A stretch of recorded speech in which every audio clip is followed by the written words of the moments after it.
Bom dia aí a todas e a todos. Esse é o 12º webinar da Advocacia Rui de Melo Miller, esse de forma bastante especial para comemorar aí nossos 59 anos. E em vez de ter uma comemoração, uma celebração, nós decidimos abrir esse espaço para uma reflexão, para um debate. E no momento ele sempre foi importante, mas ele ganhou aí uma notoriedade mundial pelo que aconteceu nos Estados Unidos. E a gente, todo começo de webinar, a gente sempre faz questão de homenagear, primeiro, os prestadores de serviços da saúde, nesse momento de pandemia, aí, estão se colocando aí à frente, aí, arriscando as próprias vidas para salvar as vidas. Falamos também dos trabalhadores portuários, que não pararam em nenhum momento, garantindo aí as exportações de commodities, o abastecimento, inclusive, aí do próprio país. Os marítimos, que trabalham junto aí dentro dos navios, também não pararam e passam por um momento bastante complicado aí no mundo inteiro, com dificuldade de se locomover, de voltar para suas casas. E também temos feito aí uma homenagem especial ao movimento Black Lives Matter, Pretos Importam, né, aqui no Brasil, a tradução, que é um movimento que ganhou aí as ruas do mundo inteiro, e não à toa é o mote de hoje desse nosso webinar. E nós temos aí um convidado aí bastante especial, que é o Francisco José Pereira de Lima, conhecido como Preto Zezé. Então, vou me permitir ler aqui um currículo rápido do Preto Zezé para apresentá-lo aí ao grupo, embora ele vai ter a oportunidade também de se apresentar. Preto Zezé é ex-lavador de carro nas ruas de Fortaleza, rapper, empresário, produtor cultural, repórter do quadro Talentos da Comunidade na TV Verdes Mares, afiliada da Rede Globo, autor de livros A Selva de Pedra, Fortaleza Noiada, e Das Quadras para o Mundo. Esse segundo livro dele, a advocacia está fazendo aí uma aquisição e depois nós vamos distribuir. O Preto Zezé também é consultor em planos de oportunidades para governos e empresas e é CEO e fundador do LIS, Laboratório de Inovação Social, ativista de uma agenda positiva nas favelas para transformar o estigma em carisma, as dificuldades em oportunidades. E especialista em agendas e planejamento comum, e o que eu mais gostei é que ele é mestre em sobrevivência nas quadras, doutor nas ruas do Brasil e pós-doutor em conexões de potências e compartilhamentos de oportunidades.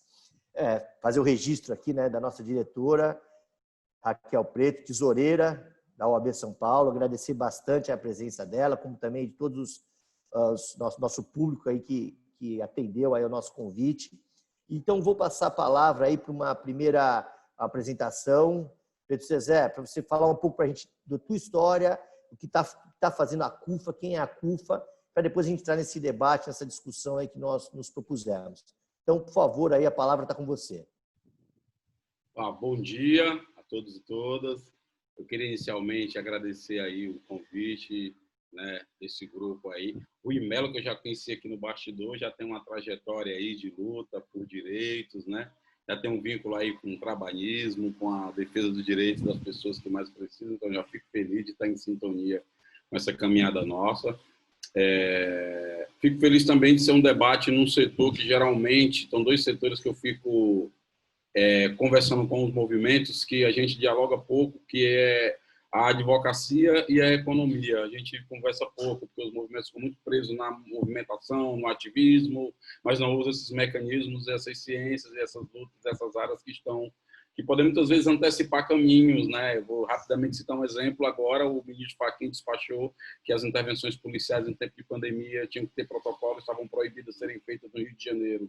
Isso foi fruto de uma luta social, mas vinculada a uma questão, uma luta jurídica.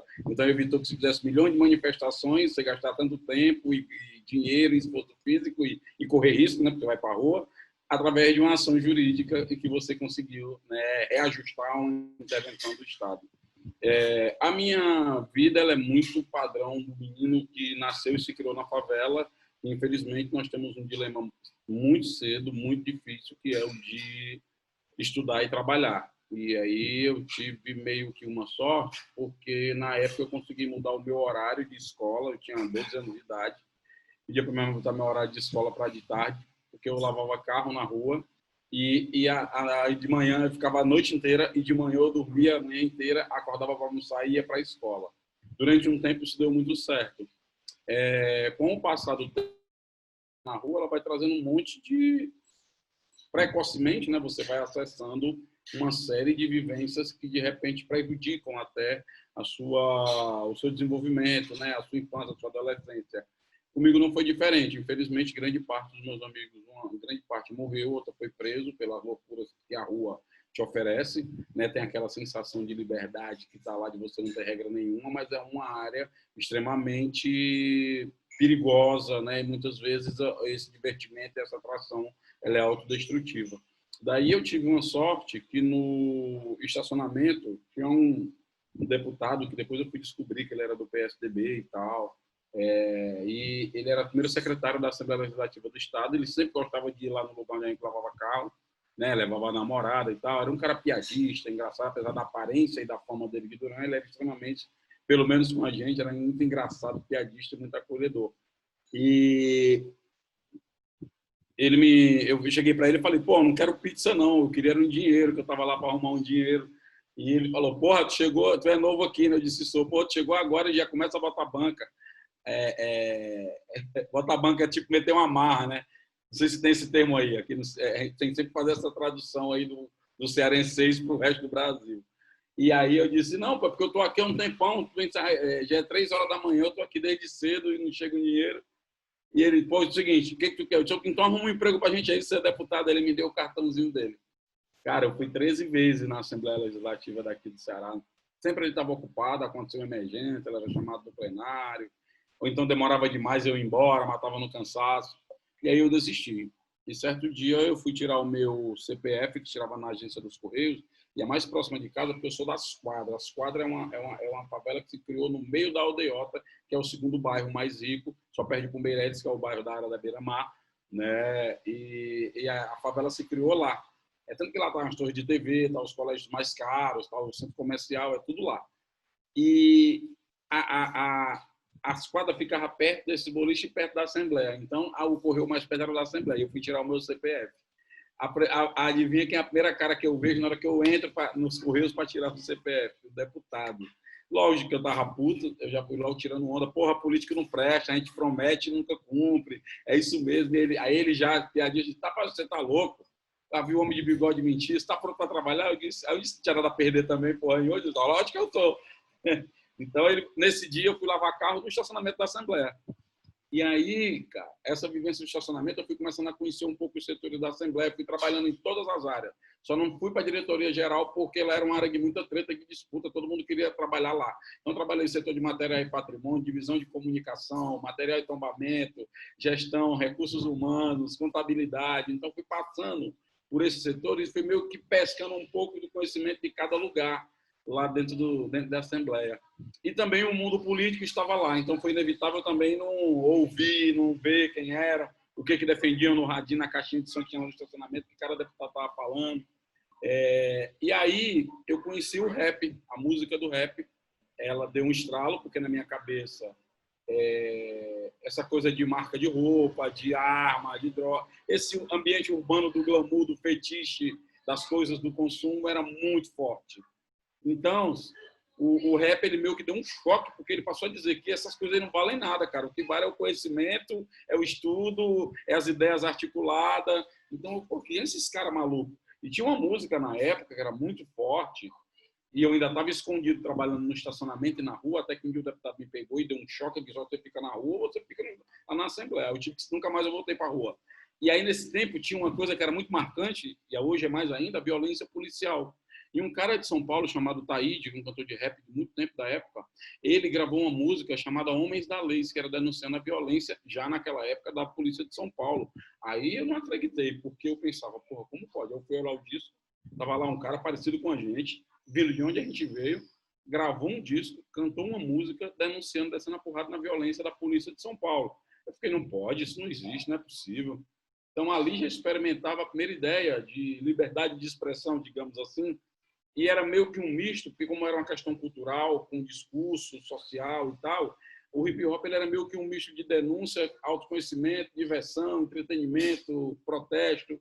Então, era meio que ali ajudou um pouco a canalizar aquela vontade de ser visto, um ódio enorme que se tinha da desigualdade, dos problemas. Nosso sonho inteiro do moleque de favela se vingar da miséria, tirar a mãe dela e botar ela numa casa digna e melhorar de vida. Então, isso é o sonho básico de todo moleque da favela que está ali batalhando. E com o tempo, a gente montou um movimento desse hip hop. Eu fui para um lugar e conheci as pessoas e tal, que faziam aqui. Sempre fui muito ligado ao trabalho de base, organizar o pessoal no lugar, no território. O hip hop deu um pouco essa noção. Eu queria apresentar isso para todo mundo, igual uma boa nova do cara, igual um crente que se converte e quer pregar o evangelho para todo mundo. Eu conheci o hip hop e queria falar para todo mundo que aquilo era muito foda, que aquilo ia mudar a perspectiva de vida da gente, que a gente ia ver as coisas do outro jeito. Veio também junto do rap o conhecimento das lutas civis, dos direitos civis americanos, com a questão do Malcolm X, do Martin Luther King, né, os Panteras Negras, todo aquele movimento de engajamento. E a gente, pô, como é que faz isso no Brasil? E na escola a gente não via nada sobre a história do negro. A única coisa que a gente via era o negro amarrado, levando chicotado. Então também era uma matéria que eu não gostava, mas eu não sabia por quê. Né? E a gente não tinha referência nenhuma. Então era todo mundo moreno, marrom, bombom. E no Brasil você não nasce negro, você descobre que é negro. Eu fui descobrir com 17 anos de idade. Então, a minha adolescência e infância inteira, eu não sabia o que eu era, o que se passava na nossa cabeça. Eu não sabia que tinha uma violência acontecendo, muitas vezes, porque dentro de uma favela tem um menino preto e um menino branco. O menino branco que chama você de macaco sabe muito bem o peso que isso tem e você sabe o tanto de prejuízo que vai lhe causar psicologicamente. E você sabe o tanto que isso pesa. E ele sabe que ele tem uma identidade mesmo na favela, de referência com o que é positivo, com o poder, com a cor do poder, digamos assim. E que eu estou ligado à cor de tudo que é ruim nesse processo. Isso era muito pesado. O rap trouxe um pouco isso. Passado o tempo, o rap daqui, o hip hop daqui no Ceará, ele teve uma influência muito grande de grupos políticos de esquerda. Então, ele deu um conhecimento político, o estudo das grandes obras da esquerda, o Capital do Marx, as coisas do Engels, do Lenin. Então, a gente lia tudo isso de uma maneira enlouquecida. Chegou a um tal nível em que a força da política ela começou a usar o hip hop cultural de tal forma em que os refrões das letras de rap passaram a ser as palavras de ordem dos sindicatos ou dos movimentos. Então, muita gente que veio da rua, principalmente, que veio de gangue, como a gente veio, dessa loucura de violência, a gente começou a identificar nisso como se não fosse mais um movimento cultural, mais um partido político. Então, muita gente começou a sair. E eu comecei a alertar os caras que isso não era legal, que a gente tinha que voltar ao trabalho no base, fazer os bailes, ter a rádio comunitária. Na época era bombado, a rádio comunitária na época ainda era meio que proibido, era a rádio pirata, tinha muito debate. A gente já estava ocupando vários espaços assim, mas os caras não quiseram. Tentei montar um outro movimento, saí, mas também comecei a ver que o hip hop era muito minoritário diante da diversidade da favela. Então, ele não dialogava com as mulheres, não dialogava com outros temas, ele não juntava com as questões sociais, mas na prática de melhoramento da área da comunidade. Tinha dificuldade enorme de dialogar com tudo ao redor. Era muito, acho que no nosso sonho era que todo mundo virasse cantor de rap. Eu ficava perguntando, porra, mas como é que vai ter o cara que é pintor, pedreiro, o outro que vai ser advogado, o outro que vai estudar, vai ter todo mundo cantor de rap nesse negócio? Não vai ter espaço. E eu ficava muito fazendo a analogia do futebol. Bicho, como é que todo mundo vai ser Romário? Não tem, num time não tem só camisa 11, tem mais 10 ainda para jogar. E foi legal, porque aí você começa a ter um despertar diferente, passei por muitos movimentos e tal. E aí, em 2000, vem a ideia da CUFA, com o Celso Ataíde, que ele, na época, como a gente era mais um movimento polarizado pelo movimento de esquerda, o Celso Ataíde trouxe a perspectiva de diálogo com o mercado, do hip hop ter dinheiro, de a gente fazer revolução via econômica. Isso era horrendo, isso era um herege na época, então era óbvio que a gente rechaçou e colocava o Celso, né, como nosso alvo das maiores críticas. E aí passou o tempo e o Celso se envolveu numa polêmica, que era um grupo de ricos que queriam realizar um evento no Rio de Janeiro, e ele mobilizou Céus e Terras e bloqueou esse evento. Tanto que gente viajou de outro lugar, tiveram que devolver ingresso, botar o povo em hotel, cancelaram o evento por 2 dias. Foi uma confusão danada. Eu falei, porra, esse cara tá batendo de frente com esses malucos aqui, eram uns empresários, donos de rádio e tal na época. E aí, eu falei, pô, aí eu comecei a me aproximar mais dele, resultado. Ele criou a CUFA, eu fui para a CUFA, e na CUFA ela conseguiu dar essa amplitude de organizar o discurso das favelas. A gente não abandonou o hip hop, mas a gente não deixou a CUFA virar uma entidade hip hopista. Ajudou a formar liderança nesses territórios, ajudou a superar essas questões tão ruins que o hip hop muito machista, excluía as mulheres, não dialogava com a questão homossexual, tinha dificuldade de trânsito, de dialogar com outros setores que não fossem da favela, né? Muito sectário na época. E aí a CUFA ajudou também a dar um pouco essa agenda positiva para os lugares e fazer esse diálogo com o asfalto, com empresas, com grupos e tal. Então foi aí que a CUFA veio e deu uma melhorada, uma qualificada, né, nesse sequestro que o Celso fez, me cooptou para a CUFA. E daí, em 2012, 2001 a 2012, eu criei a CUFA daqui do Ceará, acho que foi a segunda ou a terceira do Brasil. Espalhamos pelo Brasil inteiro. Em 2012, eu assumi a presidência, o rapper MVB do Rio de Janeiro, que era um dos fundadores, era o presidente, eu assumi no canto dele. A primeira decisão foi que não ia ter mais presidente paulista e carioca, porque tudo era desses caras, que a CUT era aí, a SEG do PT, tudo que eu via na esquerda, só os paulistas e os carioca que mandavam. Então, na CUFA vai mudar esse negócio. E aí usou a visibilidade e o network da CUFA para botar a visibilidade em territórios que muitas vezes não eram olhados. E aí, na presidência nacional, as experiências da CUFA começaram a chegar em outros países. E aí, porra, a gente até foi aqui na Argentina, foi no Paraguai, na Bolívia, aqui pertinho. Mas era muito difícil. E aí, a gente, em 2015, o Celso tem uma ideia de montar uma semana global da CUFA, que foi em Nova York. Então, a gente pegou uma semana inteira, lançou uma pesquisa. Nesse tempo, a gente já tinha montado o Instituto de Pesquisa Data Favela junto com o Renato Meirelles. A gente tinha lançado uma pesquisa chamada Um País Chamado Favela. Tem esse livro aqui. Se vocês quiserem adquirir, é legal pra caramba.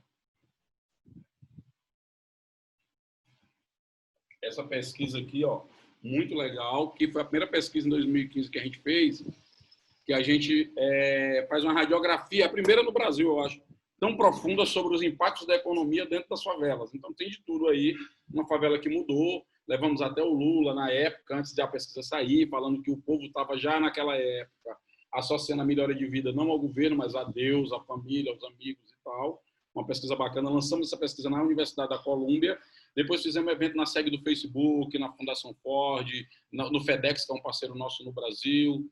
E terminamos com um grande evento na ONU. Porque qual era a ideia da ONU? Não tinha como ir em todos os países. Então, através da ONU, a gente atingiu os 194 chefes de estados, que a partir dali fazia o contato e a gente linkava o nosso network da CUFA nos países com os chefes de estado da ONU. Aí foi um estouro danado e ainda terminamos com um carnaval sem autorização lá na Times Square, quase que a gente ia preso. E o último evento foi uma confraternização lá no Bronx, o lançamento do nosso escritório, a nossa sede da CUFA Global, e eu assumi a presidência lá. E aí foi legal porque passa um filme, né, do cara lavando o carro até a sede da ONU, é muita loucura. E é um trajeto muito importante e coloquei isso no livro, Na Esquadra para o Mundo, é um livro que vocês vão ver que fala um pouco, não do Zezé, mas de como o Zezé, como um ser resultado de um processo coletivo, fez essa caminhada. Zezé, é impressionante a tua história, né? Eu fui atrás um pouquinho e a gente tem um brasileiro, né, representando essa população, que é uma população mundial. Favela é o nome do Brasil, mas você tem habitações similares em todos os lugares, principalmente nos países subdesenvolvidos. Então, assim, é um orgulho né, de a gente poder ter essa voz e tentar transformar a partir de uma experiência que começa aqui no Brasil. Eu vou pedir para o Lucas fazer a primeira pergunta para você, falar um pouquinho aí também desse nosso contexto, e aí a gente segue com os debates. Queria também deixar aberto aí para a Raquel, a hora que ela quiser comentar, perguntar, também pode levantar a mão, porque hoje a gente está aqui num ambiente muito mais, menos rígido, menos de controlar tempo e falas. Então, Lucas, você está com a palavra aí, por favor, dirija aí a tua primeira pergunta aí para o nosso convidado. Obrigado, Thiago. Bom dia a todos. Zezé, eu tô aqui, né? Foi uma viagem, né? 20 anos. Eu me lembro quando eu vi o Falcão, Meninos do Tráfico, aquele documentário, que até o Bill aparecia, tal, o Hélio Luz, que faleceu recentemente. E a gente, enquanto...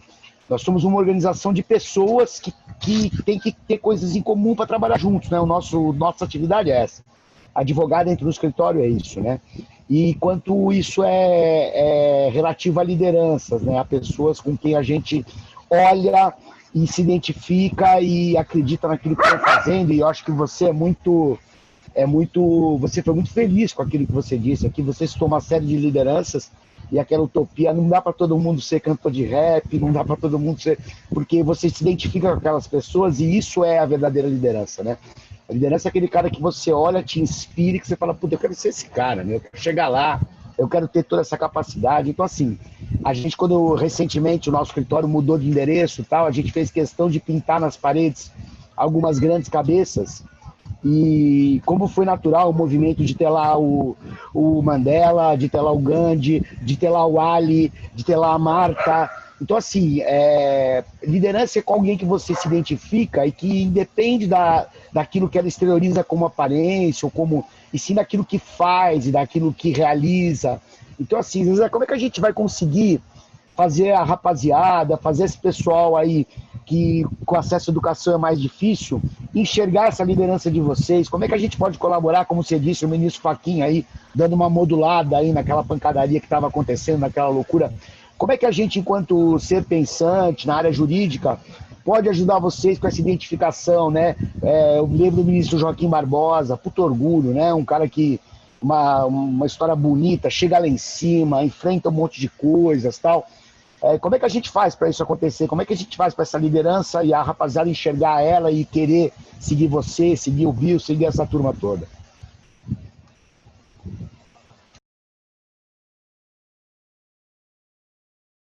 Precisa tirar o teu microfone, isso. Ligado, porque às vezes o neném passa aqui correndo, aí ele faz outras participações especiais aqui no ambiente doméstico. É meu filho aqui, José, o nome dele. Bem quando ele entra fazendo uma participação especial.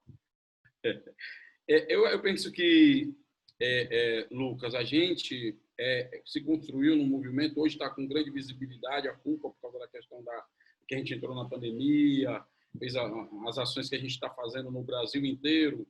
Mas, assim, a gente está mais de 20 anos já nas favelas e uma das coisas que a gente tem visto é que o maior investimento nosso, se a gente tivesse que aferir, seria nas emoções das pessoas.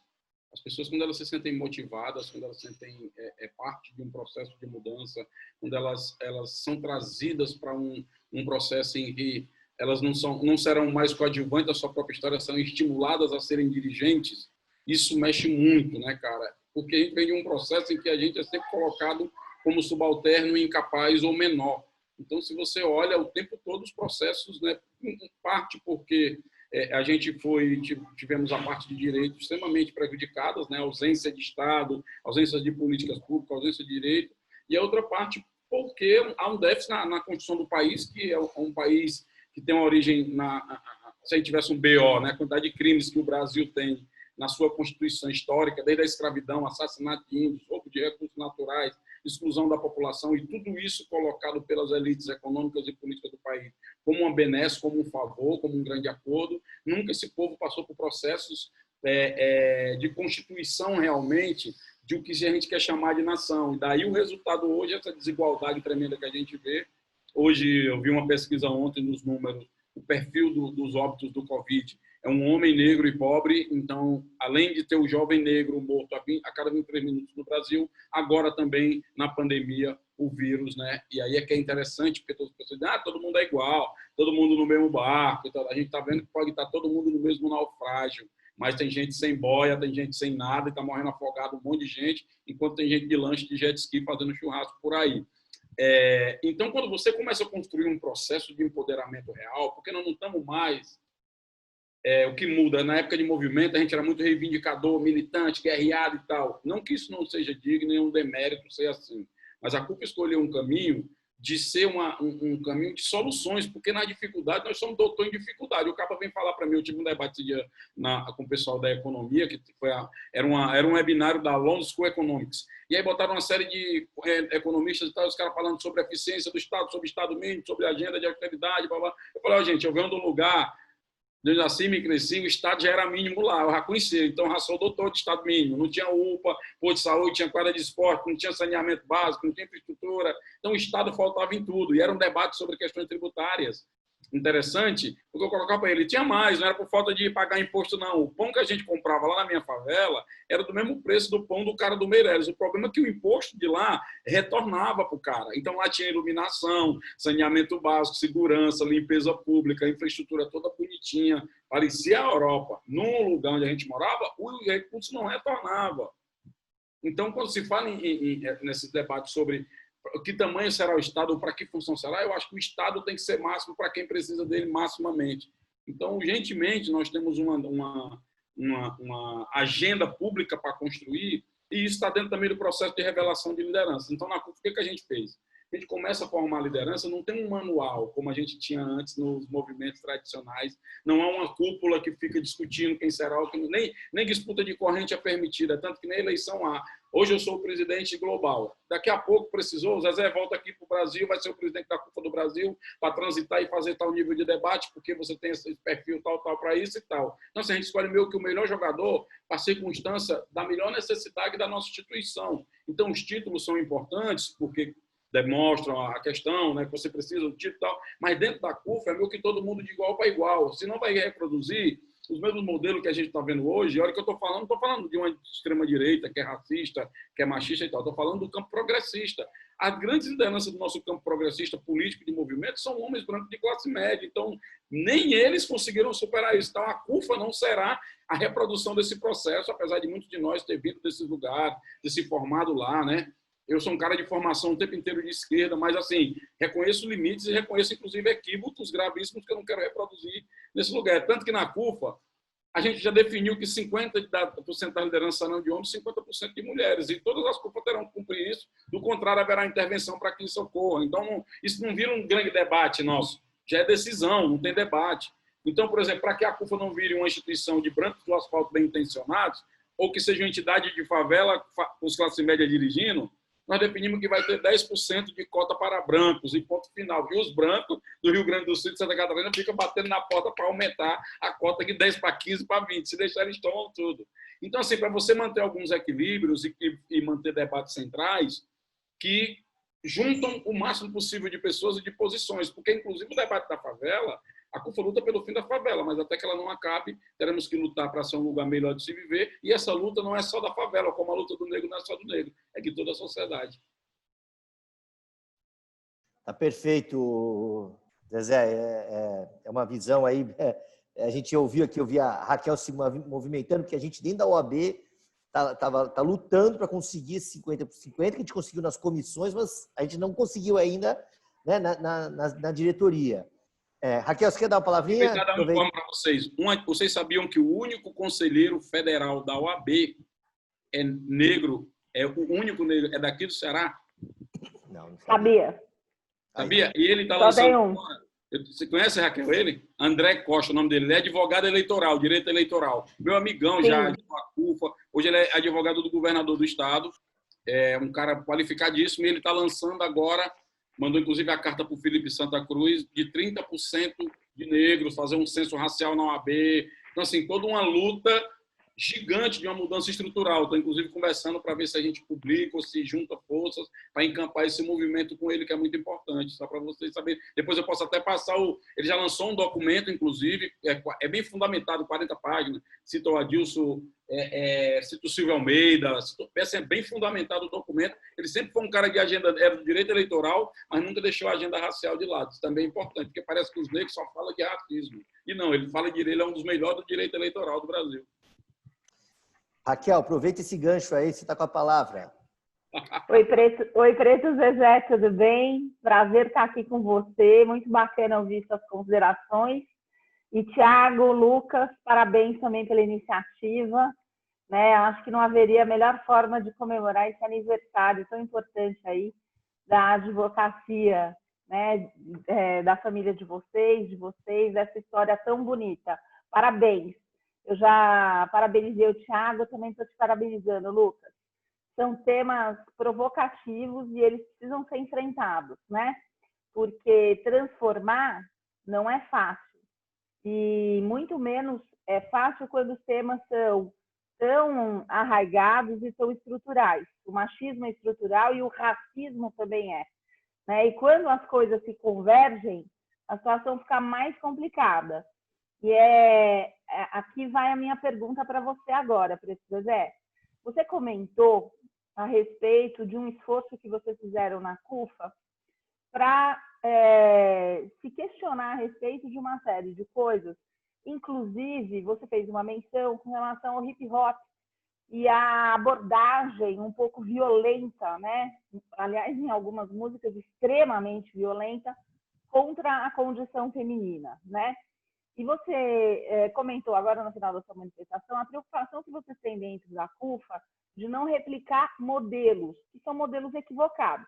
E todos nós replicamos esses modelos e nós fazemos isso meio inconscientemente, né? Quer dizer, eu não quero ser machista, eu sou feminista, militante pelos direitos da mulher há décadas, mas eu me pego sendo machista volta e meia, porque eu fui criada num caldo cultural super complicado, né, de um patriarcado, enfim.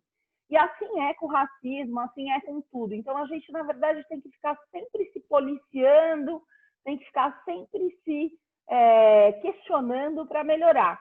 Eu queria saber de você, exatamente como é que vocês fizeram essa intervenção para, de repente, convidar as pessoas que fazem hip hop, que é uma manifestação cultural importante da negritude brasileira, né, que merece todo o nosso respeito, mas que também precisa ser revisitada. E, às vezes, quando nós, né, ativistas pelos direitos da mulher, e eu, particularmente, tendo um histórico de atuação muito sério com relação ao combate à violência contra a mulher, e no caso da população feminina negra, é extremamente dramática a situação, porque a negra do Brasil ela é hipersexualizada, né? A violência obstétrica contra a mulher negra é gravíssima, né?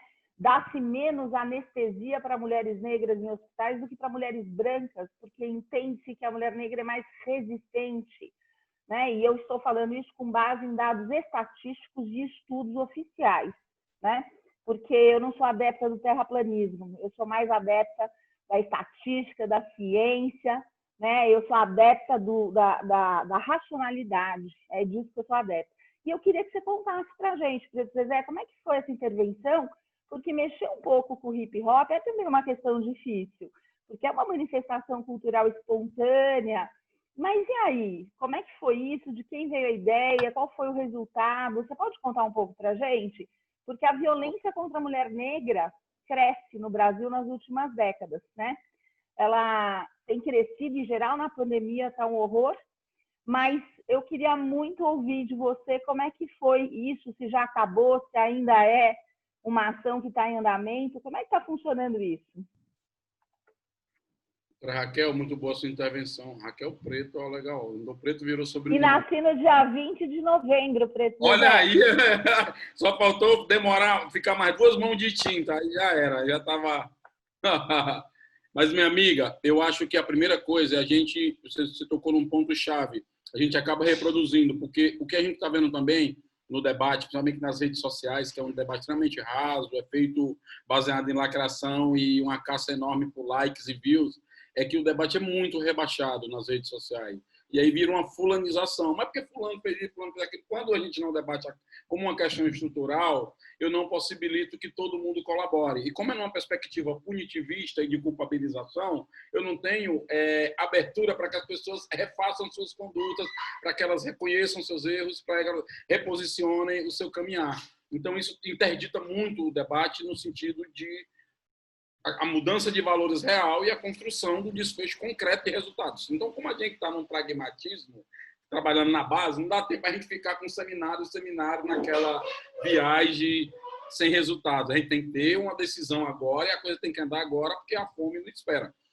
É muito isso em tudo que a gente faz. Então, como a maioria de nós veio tudo do hip-hop na CUF, então ninguém do hip-hop vai dizer que é mais hip-hop do que nós.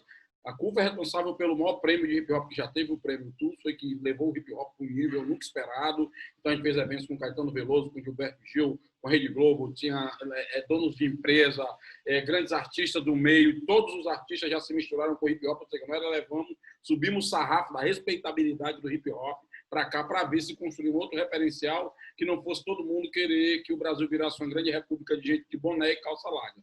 Mas que a gente tivesse outras ambições, que não fosse só gravar meu disco e tal. E principalmente para tirar do discurso cultural de protesto ações que reverberassem na prática. É muito difícil porque nós estamos falando de um movimento cultural que vem da base da sociedade, que ela está impregnada por esses valores. Reconhecer isso é importante para a gente pensar mudanças. É igual uma traição numa relação. Se a gente não assume que teve problema, então vai resolver e vai ficar empurrando o problema com a barriga. Se a gente assume, vamos ver se separa, se junta, se perdoa e tal. É o mesmo processo. Quando a gente vê que não é uma questão individual, a gente começa a pensar, não foi individual. Então, vou pegar um exemplo para você. Teve a causa da morte do jovem lá no Extra, no Rio de Janeiro, lembra? Que o jovem foi morto, enforcado, e o cara matou o menino. Todo mundo foi para cima da segurança, toca fogo no Extra. Eu disse, gente, vem cá. Vamos pensar aqui uma coisa. O que a gente quer? A gente quer estar tocando fogo no Extra e matando insegurança toda semana? Não, porque toda semana vai acontecer isso. Ou a gente quer que o Extra tome uma decisão que melhore o critério de escolha das suas empresas de segurança, prepare um arcabouço jurídico de contratação nas licitações para que as empresas contratadas em todas as áreas não só segurança tenha nego trabalhando, tenha nego na publicidade, tenha nego nos cargos de direção. Aí o impacto numa regra do tamanho do Extra, que inclusive dos seus 120 mil funcionários, 80% são negros, então também não quero que feche o Extra, porque será um desemprego para famílias negras. Eu quero é que mude a estrutura, e para isso eu tenho que discutir junto com o Extra como é que nós vamos encontrar uma saída junto. Eu posso escolher o caminho de ficar lá gritando na porta do Extra, tocando fogo, jogando tinta, protestando, mas eu não quero gastar meu tempo com isso, eu quero pensar como que a máquina do Extra, porque também aí eu disse para o Extra isso, que nós não estamos falando só de reparação e de questão legal ou jurídica, porque matou menino, estamos falando de economia também, porque 80% da receita do Extra é essa mesma população que é violentada pela sua segurança que produz. Então, como é que eu vou ter uma relação da empresa com o consumidor? Então, assim, quando eu aprofundo o debate, doutora Raquel, para uma lógica estrutural e penetre nas instituições para ver como é que elas reproduzem isso, e começo a entender, é aí que eu começo a encontrar o caminho da mudança. E ela é uma obra de todos nós. Porque você tem aí um conhecimento, embora tenha uma série de valores, todo mundo está inserido nesses valores errados, mas há um capital aí de conhecimento que eu quero juntar com o meu e fazer nessa sintonia de saber e de esforços uma construção coletiva de mudança de valores, para a gente sair dessa lógica que está todo tempo, toda semana. Eu vejo agora, mataram um menino dentro de casa, já mataram outra criança, gente. E eu estou falando que a polícia vai lá, mata, foge ao crime, bota uma arma, não deu certo, eles dizem que foi guerra de tráfico, também não dá certo, aí aí descobre que o policial realmente estava envolvido, vem um comandante do Batalhão de Relações Públicas e fala, eu quero dizer que a corporação ela não corrobora com esses princípios, porque o nosso princípio é de proteger e defender, isso foi um caso isolado, esse policial será afastado, detalhe, adendo, afastado para o setor de recursos humanos, será tirado da rua esse policial que matou e vai para recursos humanos, uma loucura. E a polícia militar não concorda com isso. Enfim, fica como um caso individualizado. Eu não estou falando do roteiro do menino lá do Rio, eu estou falando que esse é o roteiro que a gente vê toda semana. Porque a gente não muda a estrutura de construir um protocolo de uma formação diferente para a polícia, de pensar uma reforma da segurança pública, que foi o único setor nosso, depois da redemocratização, que não respirou áreas de mudança nenhuma, continua a mesma estrutura, só mudou o seguinte, antigamente as forças de segurança perseguiam o comunista, hoje ela persegue o jovem negro pobre de favela, é a única coisa que mudou desse processo todo. E mais trágico, grande massa, a grande parte da massa policial é formada por pessoas que vêm desses lugares e grande parte pessoas negras. Porque é estrutural o processo, não é pessoal. Quando o policial vai lá na favela e mete a mão na cara e faz aquele caso de tortura, ali não é ele. Ele está só reproduzindo o que a instituição dele formou e decidiu o que ele ia fazer. É tanto que aquele empresário que xinga o policial aí em São Paulo, lá no Jardim, ali é 99% tudo verdade o que ele disse. O mais trágico, naquele vídeo, não é só a soberba, a arrogância, é que é tudo verdade.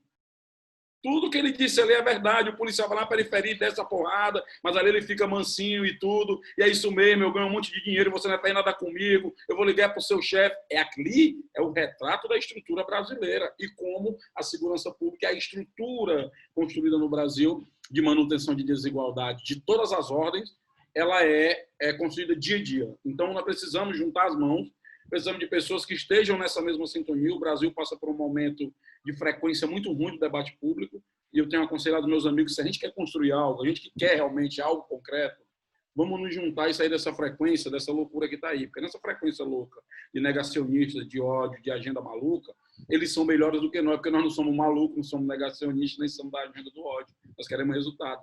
Vamos para a nossa frequência, é muito melhor. É muito até louco ouvir isso, né? Como é que a gente... Porque o debate, isso necessita da política, essa mudança, né? A gente não tem visto. E eu não diria nem que só nesse governo, você vê mesmo nas campanhas, você vê pouco essa realidade da polícia e da população negra ser colocada como um tema principal, né? Um tema principal para o país. A gente tem várias perguntas aqui, Pedro Cezé, do nosso time, né? A gente tem aí uma juventude ativista, tem uma turma também mais velha aí preocupada, um pouco que o Lucas falou, representa aí todo o escritório. Tem uma pergunta aqui que eu vou fazer uma reunião do Pedro, da Aline e do Marcel, e até um gancho com o que a Raquel falou. A gente teve no dia 8 de março, nós fizemos aqui um evento só com as mulheres, para ouvir das mulheres, né, o que a gente pode melhorar. Porque é muito fácil eu falar, eu não sou machista, né, mas eu tenho uma atitude de interromper a mulher, eu tenho a atitude de procurar um homem para resolver um problema e não dar a mesma oportunidade para a mulher. Então, assim, e eu acho que com o negro é a mesma coisa, né? Eu repito, eu não sou racista, mas quais são as ações afirmativas, né, que um grupo majoritariamente de brancos pode ter para contribuir para essa transformação, para contribuir para esse debate, né? Porque a gente tem uma idiotice, né? Que eu repetia muitas vezes, da meritocracia. Não, vou escolher pelo mérito. Mas peraí, vou escolher pelo mérito. Tem gente que saiu 200 quilômetros para trás e nunca vai estar na mesma condição para poder disputar por mérito, né? Então, assim, qual a tua ideia? O que você tem aí propagado, além dos teus ambientes, assim, desses ambientes aí da sociedade civil, majoritariamente branca, para a gente contribuir para essa transformação? É uma coisa interessante, né? Essa coisa do privilégio, quando vê esse debate, a gente fala, o privilégio só tem duas formas. Ou o privilegiado recua e ajuda a construir posição de força para os que não têm, ou os que não têm vão tomar na porrada. Não tem outro caminho. Então, resumindo, né? Não tem outro. Então, é melhor que a gente construa essas possibilidades. Foi quando a gente foi discutir a questão dos homens e das mulheres na direção da CUFA. Foi assim, não tinha jeito. A gente tinha que definir que era daquele jeito e pronto. Ficou como uma meta, igual como é uma meta trazer mais filiados para dentro da sua CUFA no Estado. Da meritocracia é engraçado, porque todas as vezes que eu vou falar, as pessoas pegam... Olha como é engraçado o Brasil, é uma armadilha. O Brasil ele é o racismo mais eficaz do mundo, tá? Por quê? Porque se a gente estivesse agora num auditório e a gente perguntasse, simulasse que nós éramos o Brasil, e eu perguntasse para todos vocês, quem acredita que existe racismo no Brasil, todo mundo ia levantar a mão, dizendo que acredita racismo no Brasil.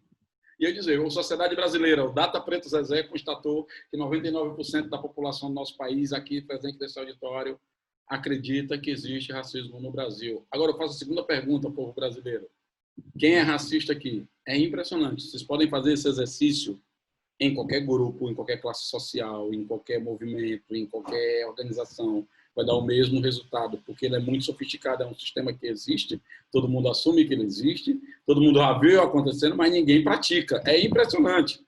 E aí, essa coisa da meritocracia é engraçado, que eu lembro da minha mãe, quando eu era pequeno, na escola, que eu ficava me maldizendo, tinha confusão, tinha muito conflito na escola, porque eu era muito tímido, assim, a pessoa queria me matar, e eu era muito danado. Então, a professora queria se vingar de mim, eu tinha um trabalho de grupo, ela botava eu para apresentar o grupo. Bicho, era mesmo que me torturava, eu não conseguia, ficava mal, às vezes saia correndo dentro da sala, não voltava, ia para a diretoria, aí chamava minha mãe, uma confusão. Você vê, né, como é que é, né, a coisa, que coisa louca. Mas, assim, na minha trajetória, as pessoas muitas vezes pegam, o Zezé aí, tá vendo, passou tudo isso e tal, um dia num debate que ela perguntou, você está acreditando na meritocracia, mas tá aí você, passou por tudo isso e conseguiu. Aí eu falei, pois vamos fazer um exercício, gente. Era num pessoal de engenharia, arquitetura, era sobre questão urbana. E aí eu falei, pois vamos fazer um exercício aqui, já que esse exemplo meu é tão bom. Quem topa aqui que seus filhos ou parentes mais novos sejam privados das coisas que eu fui, perca os amigos que eu perdi, passe os aperreios que eu passei, não tenha tido a infância que eu tive. Eu quero saber quem topa aqui. Ninguém topa.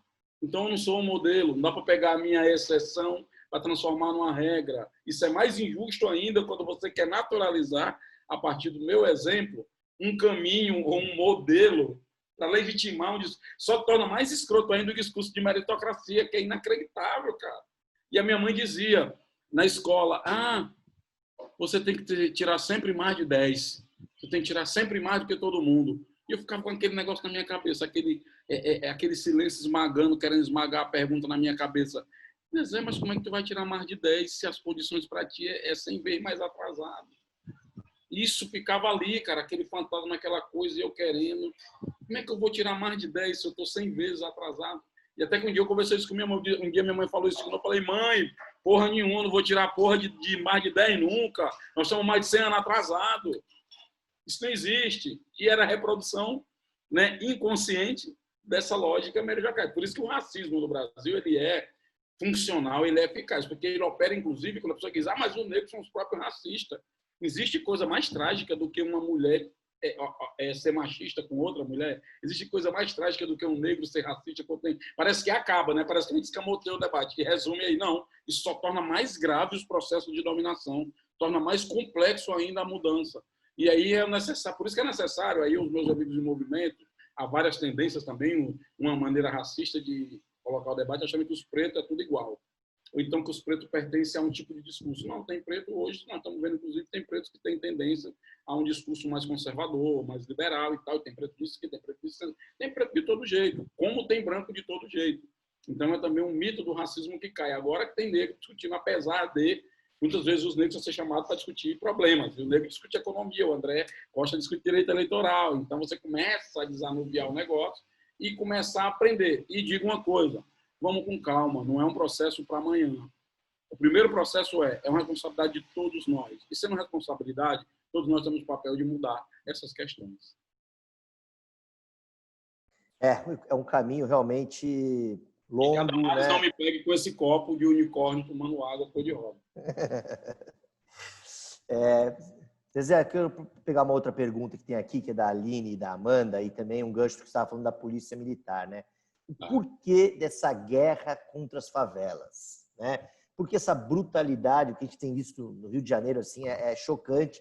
Mas assim, qual é a razão disso, né? De você mirar nas favelas, né? Porque a gente sabe, estava ontem me preparando, vendo o Ataíde falar, quer dizer, na favela estão as pessoas que trabalham em todos os lugares, tem muito mais gente de família, trabalhador, do que, né, o pessoal que está ligado a essa atividade ilícita. Mas por que dessa decisão de criminalizar as favelas e dessa brutalidade contra as favelas? Primeiro, esse debate, eu vou até postar aqui um link, eu até procurei aqui para deixar para vocês, depois vocês olhem. Eu, durante muito tempo, a violência na favela, como eu falei naquele lance da música, do início do rap, lembra? Eu coloquei para vocês que a violência da polícia na favela, por que me espantou? Hoje eu entendo. Me espantou porque, naquela época, era natural a violência da polícia na favela. Se você quer levar um tapa na cara, é você reivindicar direitos diante de um policial. No Brasil, reivindicar direitos com a polícia é porrada na certa. E por que, como aquele empresário disse, o cara é machão na periferia e lá é bem mansinho na elite? Porque a construção da polícia, do jeito que ela está constituída, se a gente não entender isso, toda vez a gente vai fulanizar o processo.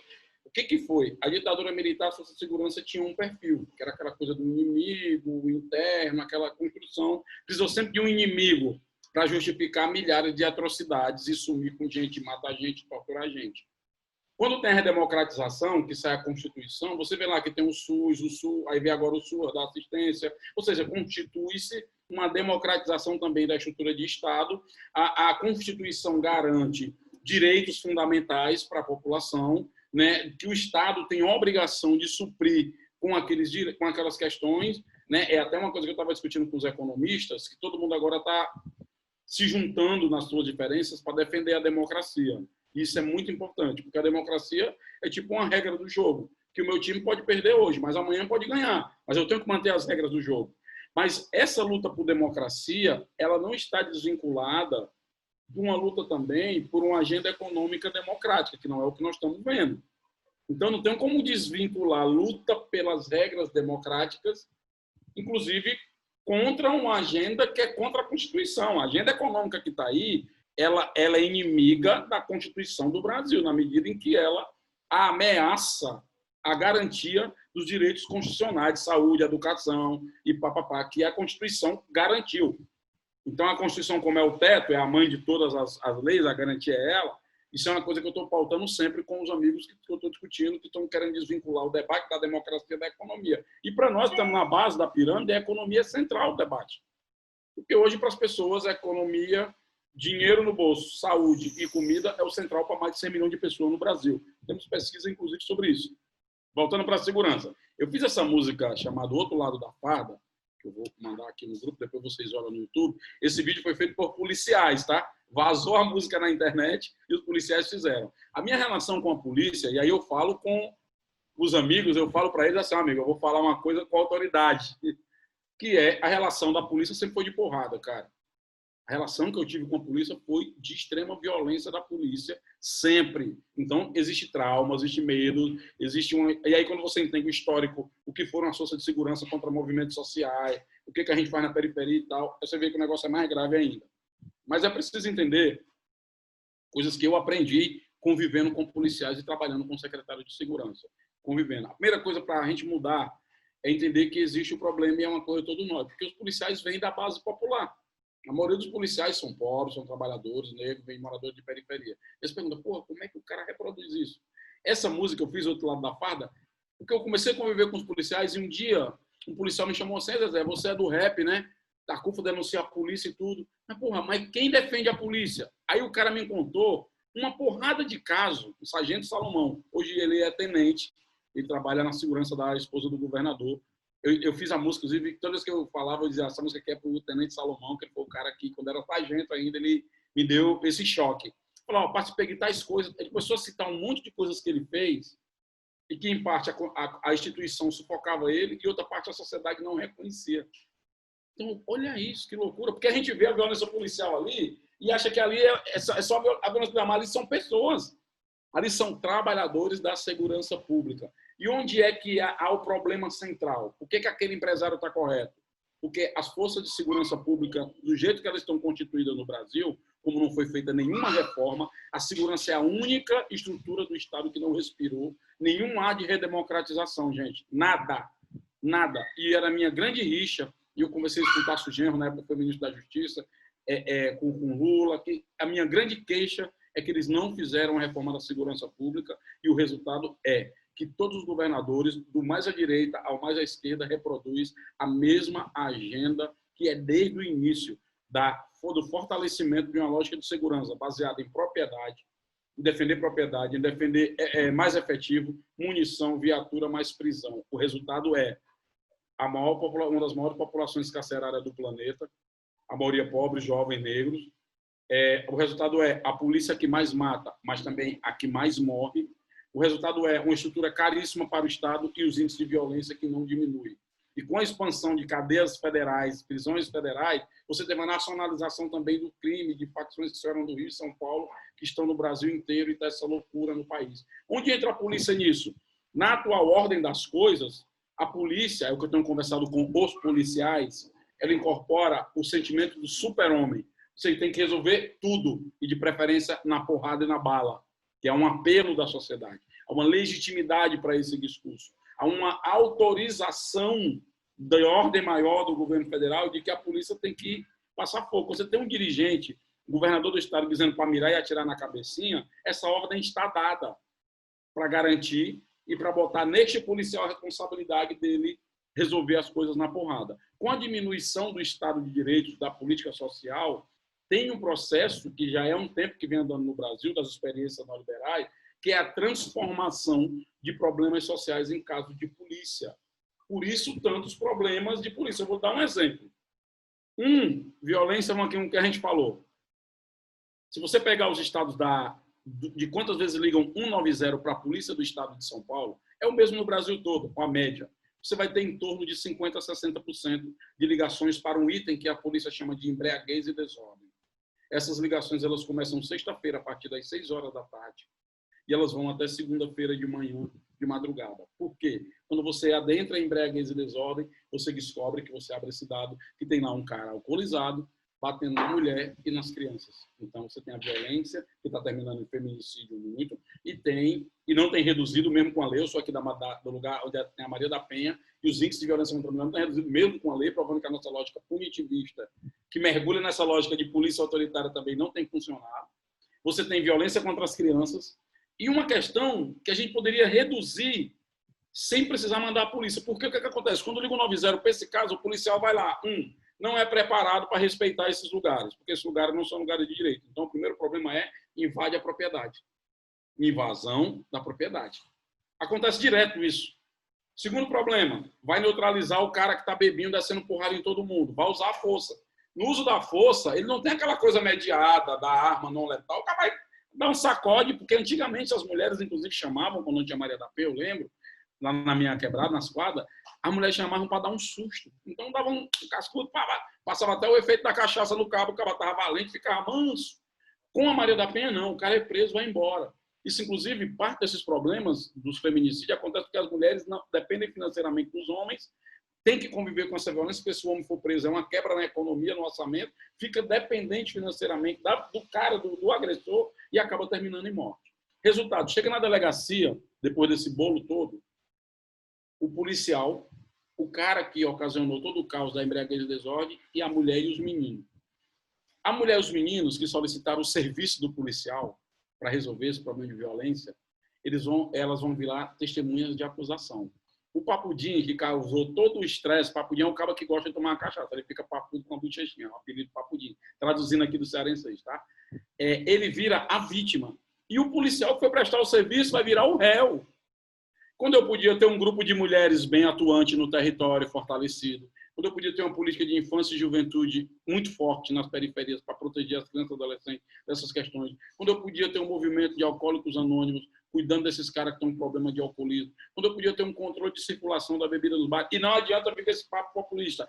Mas eu quero ver esse negócio nos bares, é no bairro rico. Gente, não é no bairro rico que estão matando as mulheres. Tem lá, tem também, mas não é no bar, por causa de um bar que fica aberto até de manhã, enchendo a cabeça dos caras de cachaça, depois o pau come nas mulheres, que está acontecendo isso, não é nos jardins. Não é lá. Então eu tenho que intervir onde está acontecendo, porque é lá que as pessoas estão morrendo. Então eu tenho que fazer intervenções. E aí vejam, todas essas intervenções que eu falei são praticáveis, executáveis, facilmente, já estão acontecendo aí e não precisa de um dedo da polícia. Então, quando eu transformo essas questões em caso de polícia, não tem como não dar problema. No Rio de Janeiro é mais grave, porque até o monopólio da força, que é do Estado, em alguns territórios a polícia perdeu também, o Estado perdeu. Até o monopólio da força, que era uma das únicas coisas que restava, porque o Estado está ausente em uma série de questões, está perdendo também. Para as milícias, para a facção de crime, para uma série de questões. Então, a reforma das polícias é urgente para que os policiais possam ter direito de reivindicar. E mesmo isso não garante, porque nos Estados Unidos a polícia não é militarizada, não. E tá aí, vocês estão vendo o que está acontecendo. Mas é preciso mudar uma lógica da polícia para que não seja só a propriedade, mas a vida e os direitos. Até porque eles juram isso no seu juramento. Na música eu começo fazendo o juramento da polícia. Ele jura defender a comunidade com o risco da própria vida, com o prejuízo da própria vida. Então, eu falo lá como é que um cara da favela é pego, transforma no policial, violenta os seus, protege os que dão a ordem para violentar, e no final ele é apenas um cão de guarda. Isso é o refrão. Aí eu misturo a música meu com o refrão do Geraldo Vandré, que é soldados armados, amados ou não, quase todos perdidos de arma na mão. Então eu misturo essas coisas para dar uma reflexão, para a gente cair que a polícia que está aí é legitimada pela sociedade também. Quando você não diz para o policial, para a sociedade, que esse cidadão que ele quer ver, bandido bom é bandido morto, a galera estando presa, que não diz que é para ele que prefere pagar R$4.000 por mês para manter um cidadão preso, e não reclama que no Fundeb uma criança custa R$1.280 durante o ano, ninguém tem coragem de fazer, tem que fazer esse debate sério na sociedade, isso custa muito caro e é ineficiente. Aí falando de eficiência do Estado, política pública cara, ineficiente, só gera mais violência. Então, para que nós vamos continuar nisso? Estou falando para os governadores, estão lançando, são mais amigos, parceiros, vocês estão construindo uma bomba relógio, e agora entrou o tema político nas polícias, os governadores também não controlam mais suas polícias, e elas ficam aí agora se vindo de trampolim eleitoral para vários candidatos populistas que estão prometendo mundos e fundos e achando que vão resolver o problema do mundo com porrada e arma.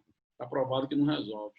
Desculpa alongar, mas é porque é um tema que você tem que linkar os pontos, senão fica muito populismo de acaba com a polícia, não acaba com a polícia, não é tão simples assim.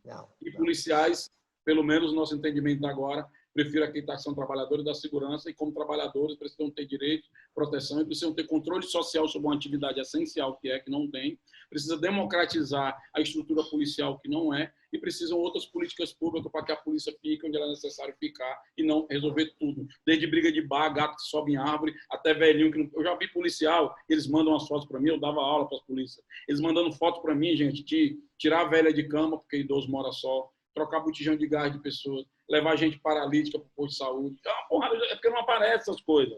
Mas é preciso mergulhar com mais complexidade, mais tranquilidade é um ambiente tenso mesmo, porque não é um ambiente afeito a debate, que a estrutura militarizada ainda é a mesma, de não aceitar debates e contrapontos, mas entrou uma massa jovem agora que está começando a refletir outras questões. Acho que tem aberturas e setores da polícia que a gente precisa oxigenar, porque eles são isolados dentro dessa corporação do jeito que está hoje, para poder construir outra perspectiva.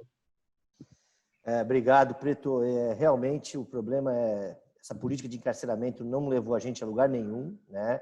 Ontem eu estava discutindo com o Lucas, que a gente recebeu um áudio de um podcast da Angela Davis propondo, né, nos Estados Unidos o zero de encarceramento.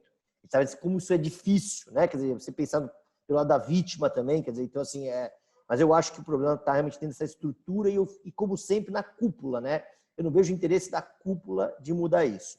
Como nós estamos aí avançando, já chegando no horário que a gente combinou com o Preto Zé, eu queria dar a palavra para o Lucas e para a Raquel. Eu estou tranquilo aqui, está no horário, eu estou tranquilo. Então tá bom. Então eu te agradeço. Vamos puxar mais um pouquinho aí. Lucas, você está com a palavra aí.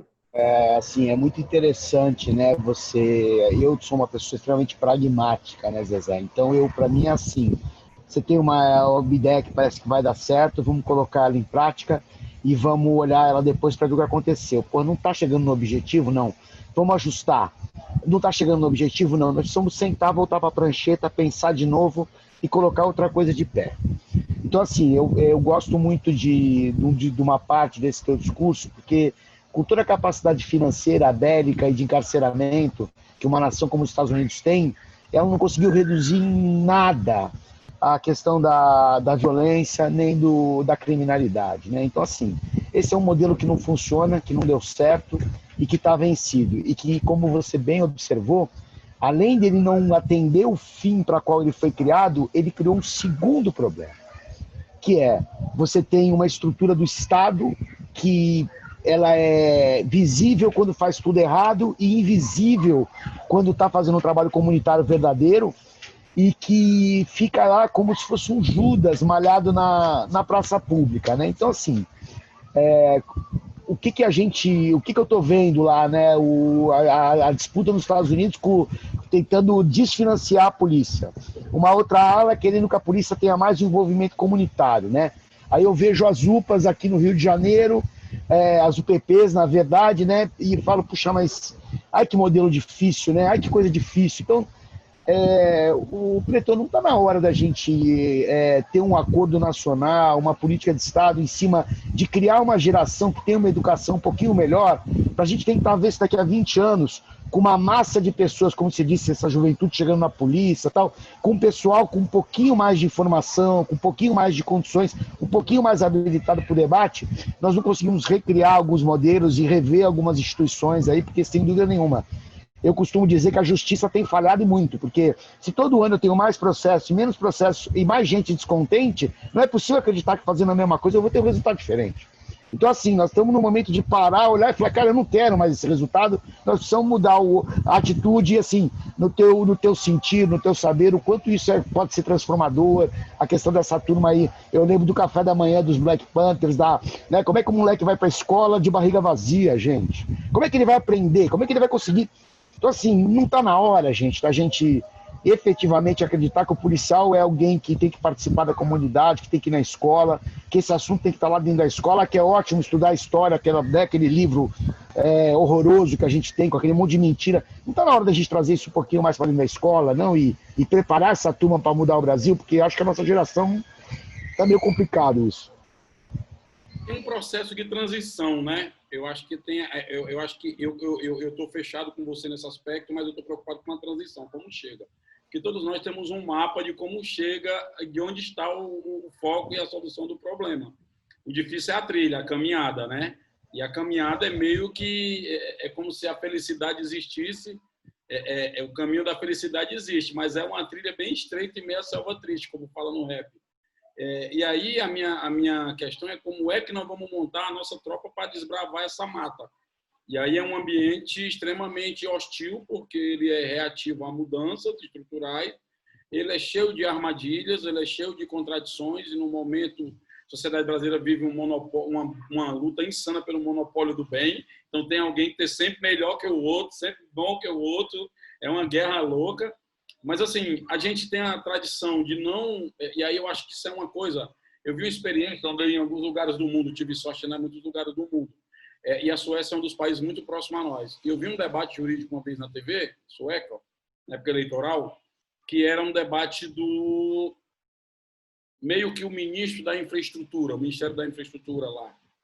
E eles estavam discutindo um arcabouço de reforma de um arcabouço jurídico.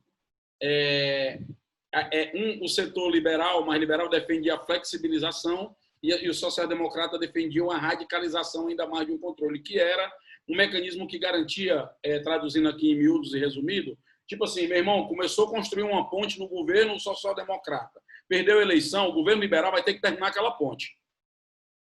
Porque não pertence ao Partido Social-Democrata nem ao Partido Liberal. É o recurso público que está para proteger a sociedade, percebe? Então, isso assim, se a gente tivesse isso no Brasil, cara, eu duvido que tinha obra inacabada. E a social-democracia defendia que radicalizasse. Quem não cumprisse ia preso, não podia se candidatar mais, e sentia uma série de questões. Então, uma coisa massa. Isso é uma coisa. Vamos pegar a questão da UPP de novo, que é o outro exemplo que é mais ilustre. A UPP, que a gente trabalhou junto na Cidade de Deus, na CUFA de lá, ela foi uma das últimas que gerou mais problemas. Por quê? Porque quando foram introduzir a UPP, chegamos para o Sérgio Cabral e dissemos, não, tem que vir outras políticas sociais, porque do jeito que as questões sociais estão problemáticas aqui, na hora que a polícia cair para garantir lei e ordem, vai ser um estresse danado. E todo o discurso de polícia comunitária, porque na UPP fizeram mesmo, policiais jovens, policiais novos, com outros valores, formação humanista, tudo estava ali. E aí, a discussão foi até na época, o Ike Batista deu um dinheiro para comprar um terreno e criar o que nós chamamos lá de UPP social. E o diretor, era quem hoje é o diretor do Instituto Unibanco, era Ricardo Henriques. E Ricardo Henriques tem uma trajetória de colaboração, não sei se vocês conhecem ele está de São Paulo. Ele foi executivo do Ministério da Educação na época que implantaram a política de cotas no Brasil, quando o Ministério Tasso Genro. É um cara que tem tradição, um democrata, um cara qualificadíssimo, um dos melhores quadros que eu já conheci. E ele era o coordenador da UPP Social. E foi lá que segurou. Por quê? Nós seguramos a pressão social que ia explodir no colo da polícia. Por quê? Quando tu chega numa área degradada e tu introduz a lei e a ordem, tu não percebe que antes do Estado chegar, se criou uma lei própria lá. Na ausência do Estado, gente, não tem vácuo, é igual na política. O Estado faltou, alguém vai ficar no canto. Existia uma lei estabelecida, de uma ordem fora do Estado, fora da lei, que se constituiu. E dentro daquela lei, o morador de favela, ele não é nem cúmplice, nem inimigo, ele é convivente, porque a polícia trata como conivente hoje, o morador de favela. A forma da abordagem. Ele não é conivente, ele é convivente, não tem uma opção. Amanhã é uma facção que está dirigindo, vem a outra da golpe de Estado, amanhã o morador tem que se adaptar à nova lógica da outra facção, não tem escolha. Não tem escolha, não há debate, não há democracia. Isso que também os movimentos não falam. Quando eu tenho quando eu vejo um discurso das pessoas contra a polícia, eu fico tomando cuidado. Por quê? Porque os discursos são capturados hoje e viram plataformas políticas. Você vê, a nossa gramática de direitos humanos, por exemplo, que nós, por princípio, somos defensores, ela está muito gasta porque ela incorporou muito denúncia da violência policial e abordou pouco os outros aspectos, ou pelo menos teve visibilidade pouco para essas outras demandas dos direitos humanos, do que se entende por direitos humanos. O que aconteceu? Foi capturado um debate político como defesa de bandido. Porque você teve uma melhora. E olha como é mais complexo no Brasil. Nas épocas de melhoras de economia e de indicadores sociais, a violência não diminuiu. Olha como é. Porque todo o discurso nosso era, se melhora as condições sociais, a violência cai. A violência aumentou. E aumentou porque nós não discutimos mudanças estruturais, políticas sustentáveis a longo prazo e não fizemos a reforma da segurança pública, que presumia também a mexer na estrutura de justiça, de polícia, de cadeia, de retaguarda, o sistema, a estrutura toda judiciária, né? Polícia judiciária, tinha que mexer em tudo e montar o pacotão, criar o nosso SUS, o Sistema Único de Segurança Pública, pegando aqui uma carona no SUS, né? Construir uma política de Estado, um controle social, com tudo. Não fizemos isso. Aí tu põe uma UPP dentro de um território degradado. 8 policiais. Tem lá a facção, há anos está instalada nesse território. Existe uma coisa no capitalismo que é economia. Se o Estado não está lá para incentivar, para controlar e regular, alguém vai estar e vai estar fazendo. Então, existe uma economia do crime. Veja só, eu sou um vendedor, tenho um restaurante que vende lanche. Toda aquela massa do baile funk, ou então os criminosos, todo mundo vai comer no meu restaurante. Eu não sou bandido, eu não vendo droga, eu não tenho arma, eu não estou envolvido em nada ilícito, é um negócio legal, inclusive está com registro na prefeitura, sou MEI, sou declarado, pago meus impostos, tudo direitinho, está ali minha licença de funcionamento, alvará, registro sanitário, tudo. E os caras vão comer no meu restaurante, porque eu vou abrir um restaurante e vou dar comida para quem tem pagar.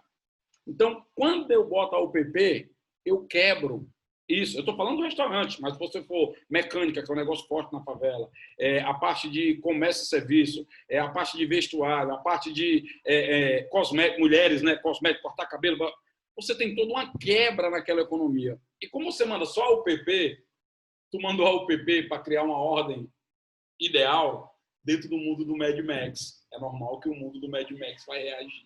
E aí tu tem 8 policiais dentro de uma realidade dessa. Uma política que era boa, bem estruturada, embora com perfil eleitoreiro, como tudo no Brasil é assim, com o nome, com a cor própria para garantir tal candidato fazer a sua reeleição, infelizmente, mas era uma boa ideia, mas que tinha que ser seguida. Na Cidade de Deus, o que a gente fez? Como a gente botou as outras políticas sociais e a UPP dentro, você teve uma retaguarda maior para não explodir tudo na UPP. Resultado nas UPP, você vê a UPP lá, quando não comete arbitrariedade, tortura e tudo, porque o policial se acha o super-homem, que vai salvar tudo na favela, porque vai encontrar o criminoso e tal. E quando a guerra nem é ali, porque ali está o varejo, ali está o varejão, a bodega. Ali não está quem decide a estrutura do crime e do tráfico. Ninguém planta, não tem laboratório dentro da favela, não tem banco para lavar dinheiro na favela, não tem fábrica de arma dentro da favela. Isso está em outro lugar. Isso vem por outro lugar. Daí vem pelo Porto de Santos, aí vem pelo aeroporto, pela internet, pelos sistemas financeiros complexos, sofisticados. Isso é outro público. Mas a guerra se dá ali e não tem vencedores nessa guerra.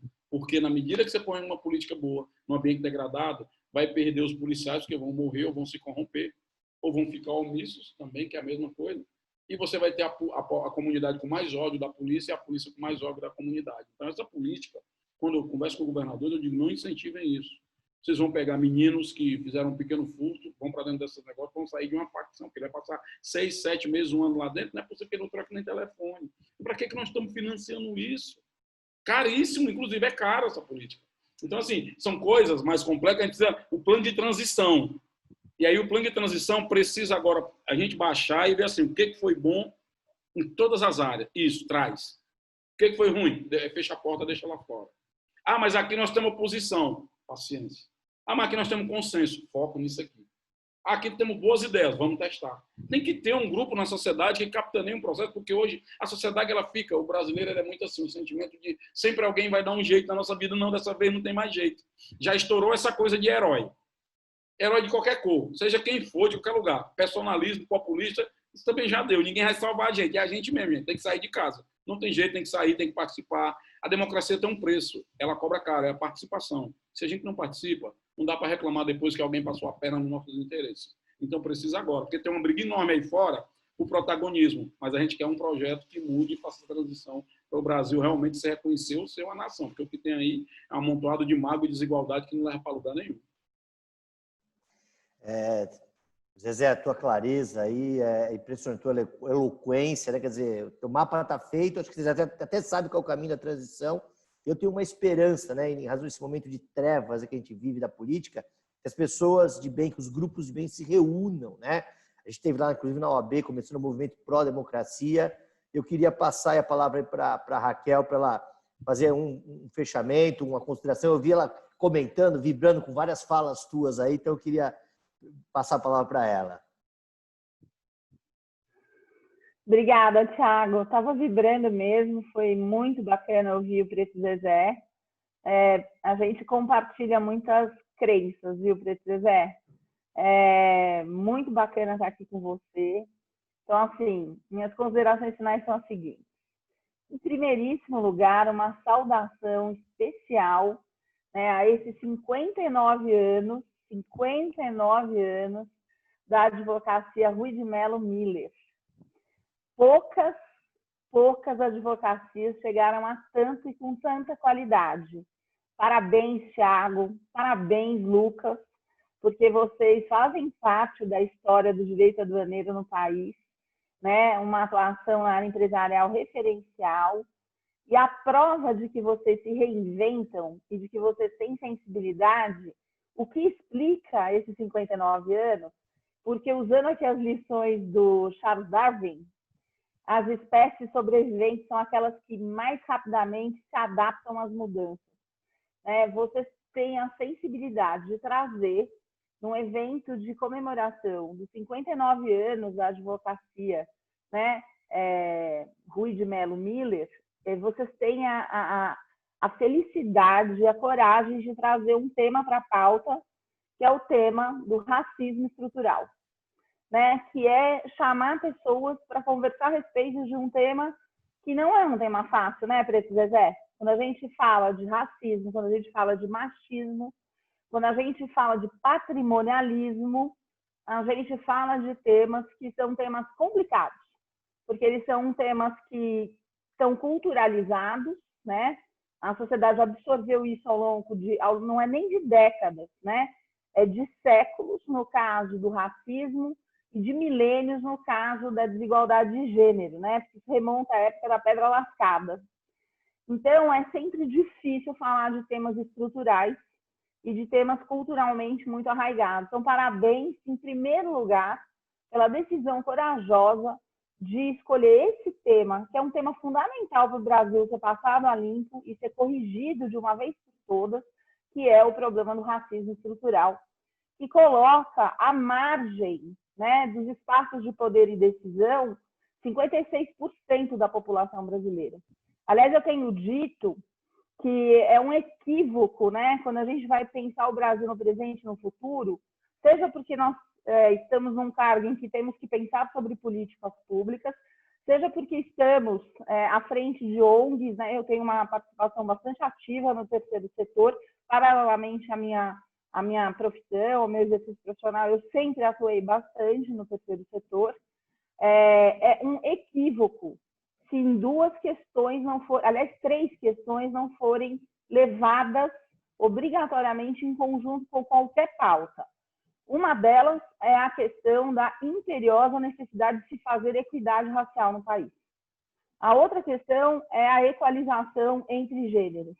E, por fim, a equalização socioeconômica, porque nós vamos ter que falar disso, nós vamos ter que falar de patrimonialismo também, Então, assim, vamos lá, vamos tentar amarrar aqui. Primeiro, Preto Zezé, você não sabe, mas meritocracia para mim é um tema muito importante. Eu sou uma crítica voraz do conceito de meritocracia e por conta disso, há alguns anos eu fui convidada a fazer um TED Talk que se chama Meritocracia e Preconceito. Para explicar de uma forma muito simples, para quem ainda insiste em achar que existe meritocracia nesse mundo, a gente tem que imaginar o seguinte: a tempestade que seres humanos enfrentam, mulheres e homens, brancos e pretos, a tempestade que cai em cima da gente é a mesma. Mas o guarda-chuva que cada um usa para enfrentar a tempestade é diferente. Então, imagina que você está num alto mar e chega uma tempestade. Se eu estou num navio potente, cheio de recursos tecnológicos, as minhas chances de enfrentar essa tempestade bem são muito maiores do que se eu estiver num barquinho de madeira sem nenhum tipo de equipamento. É disso que se trata. Brancos e pretos não enfrentam as tempestades do mesmo jeito. A gente não está dentro do mesmo barco. Homens e mulheres não enfrentam as tempestades do mesmo jeito. Os nossos barcos são diferentes. Um é um transatlântico cheio de tecnologia e o outro é um barquinho cheio de furo, que a gente foi tentando dar uma melhorada para poder se virar na flutuação. É disso que se trata. Não tem meritocracia, coisa nenhuma, quando os pontos de partida não são os mesmos. Eu não comecei a minha vida profissional no mesmo ponto de partida que um homem branco. O Preto Zezé não começou a vida dele no mesmo ponto de partida que a Raquel. E assim por diante. Os pontos de partida são diferentes. E nós que temos privilégios, principalmente homens brancos, que são, sim, o grupo social mais privilegiado, precisam ter a grandeza de entender de uma vez por todas que a gente não vai chegar a lugar nenhum bom se a gente não se der as mãos e se a gente não ajudar a resolver essas coisas absurdas que fazem com que grupos sociais grandes, no caso a população negra no Brasil, e as mulheres porque nós somos 51,5% do Brasil. Então, o Brasil é preto e feminino. O Brasil não é branco nem masculino. O preto é a população dominante no país. E as mulheres são também a outra parte da população dominante. É disso que se trata. E não há democracia quando há racismo. Não há democracia quando há machismo. Porque o que acontece? Qual é a quantidade, por exemplo, no nosso sistema da OAB, de conselheiros federais? O Zezé falou. Um conselheiro federal negro em meio a um conselho federal que tem 3 conselheiros federais, 6, né, com suplente, por cada estado da federação. É nada, é absolutamente nada. Né? Só que quem pode falar sobre os problemas da negritude não somos nós. Assim como quem pode falar sobre os problemas das mulheres não são os homens. Vocês podem colaborar, vocês podem ajudar. Nós brancos temos que ajudar. E é essa a diferença entre não ser racista e ser antirracista. O que é que eu posso fazer todos os dias da minha vida para tentar corrigir e colaborar com as minhas irmãs e os meus irmãos negros? É isso que a gente tem que fazer. Não dá para ficar sentado no sofá. Zezé, adorei quando você falou que a democracia exige ação. A democracia exige que nós saiamos falando e fazendo. A democracia não se constrói sentado no sofá.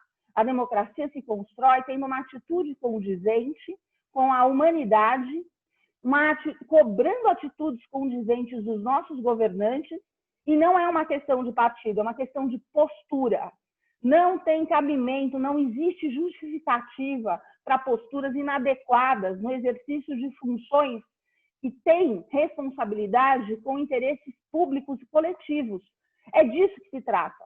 É não votar em quem tem uma história ruim, é não votar em quem tem posturas antidemocráticas, é não votar cometendo mesmos erros. É disso que se trata.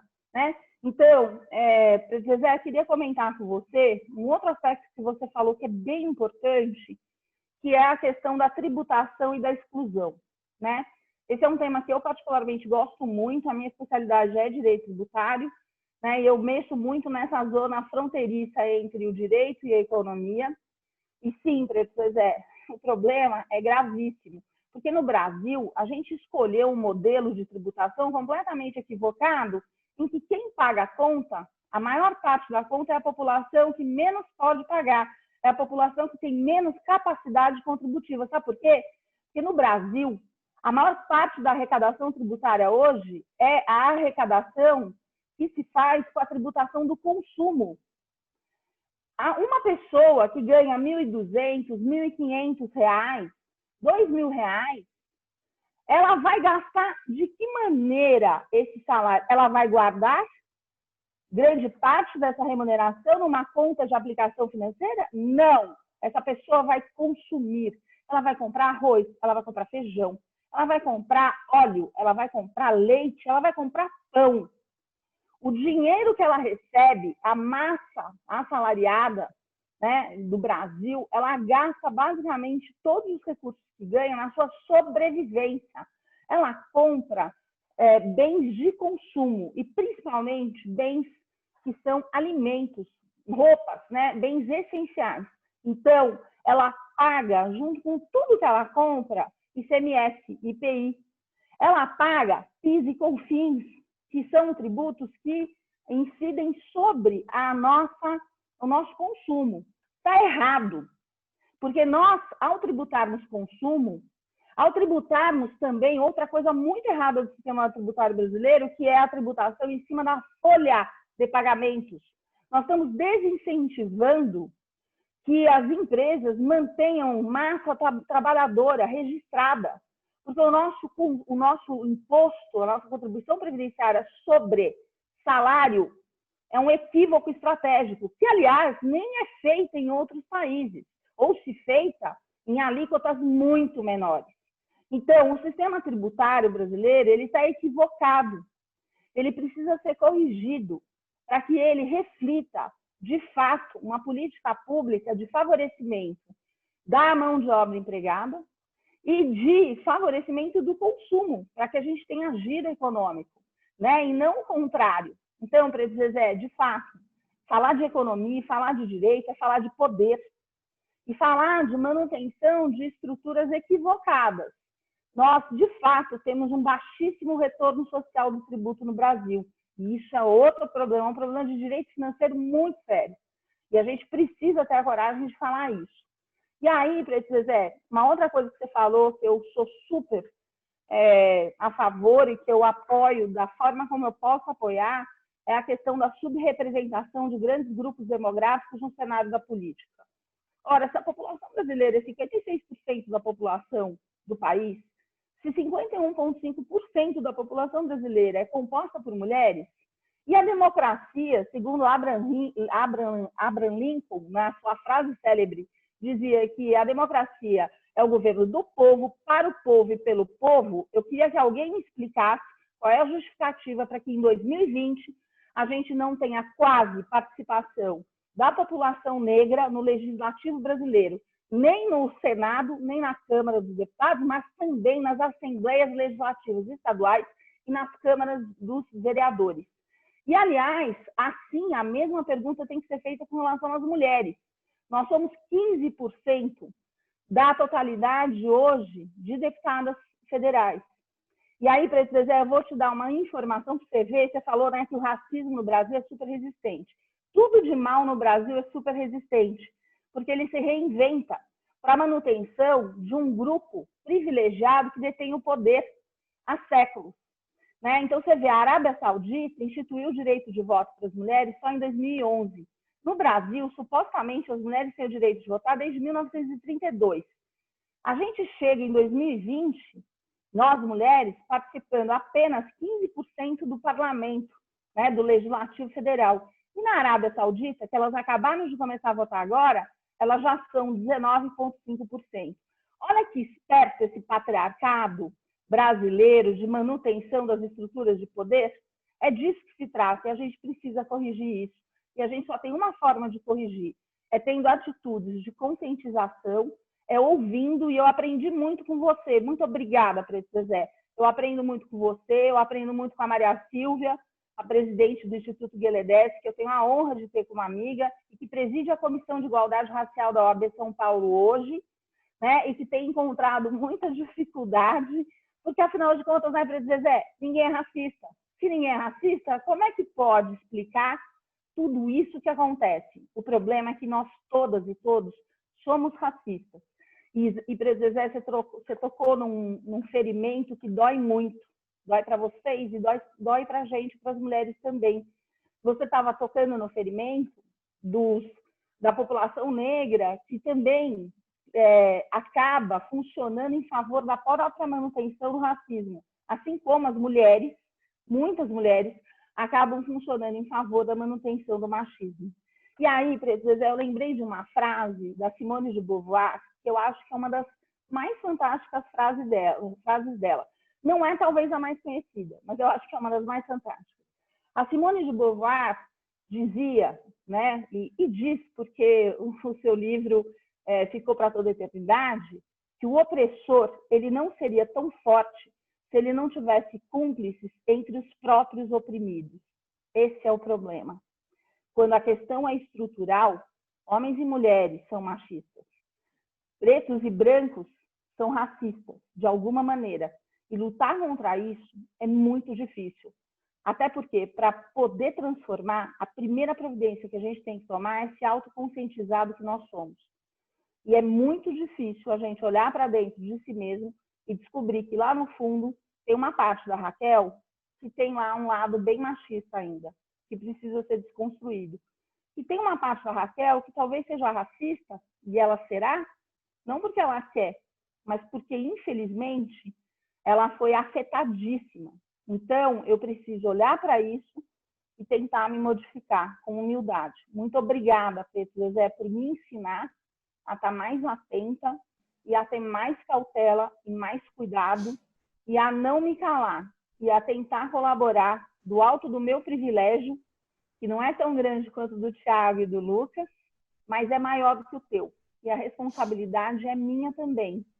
saiba que você tem em mim uma aliada. No que eu humildemente puder ajudar, eu vou ajudar e eu não vou descansar enquanto a gente não transformar esse país numa democracia real, uma democracia verdadeira, em que pretos e mulheres participem na dimensão exata da sua importância demográfica em todos os espaços de poder e decisão. Parabéns, Thiago Miller, parabéns, Lucas Miller, parabéns, Zezé, muito obrigada por abrirem a minha semana pandêmica de um jeito tão impactante e tão fantástico. Eu estou muito feliz de estar aqui. Muito obrigada. Obrigado, Raquel. Preto Zezé, essa mulher tem uma energia que eu vou te contar, viu? Eu estou experimentando e ela move montanhas, ela não sossega enquanto não atinge os objetivos. Eu queria, então, passar a palavra para você, para você fazer uma conclusão, deixar a tua mensagem, antes que eu também, depois eu queria fazer um fechamento agradecendo a toda essa participação. Então, tá com a palavra, Preto Zezé. Rapaz, que coisa boa, só faltou o bolo. Não vai ter bolo não, parabéns pra gente bater a palminha não do bolo. Doutora Raquel, obrigada pelas palavras carinhosas. Eu acho que é muito importante você ter um setor, um escritório que chega, né, aí 59 anos, né, cara, mais de meio século, existe uma luta aí, existe um acúmulo. Principalmente o escritório não está preocupado só nos seus honorários, mas está olhando para a sociedade que está inserido, está olhando para os valores, está olhando para onde é que a gente está indo, num momento tão caro do Brasil, mesmo com essa democracia capenga nossa, problemática, mas os problemas delas está provado que elas não se resolvem fora da democracia, mas com mais democracia. Então, isso é importante também afirmar isso. Importante também a disposição de somar forças, né? Porque também de ver que a gente sozinho não vai para canto nenhum. Então, é um esforço. Estar junto não é uma tarefa fácil, porque nós vemos uma cultura nossa que todo mundo tem as suas verdades, as suas certezas absolutas e intocáveis. Então, estar se colocando à disposição de alterar a ordem das coisas é uma tarefa muito dura, além de ter que cuidar do dia a dia da gente, que é pagar nossas contas, porque os boletos não fazem isolamento social e não entram em quarentena, né?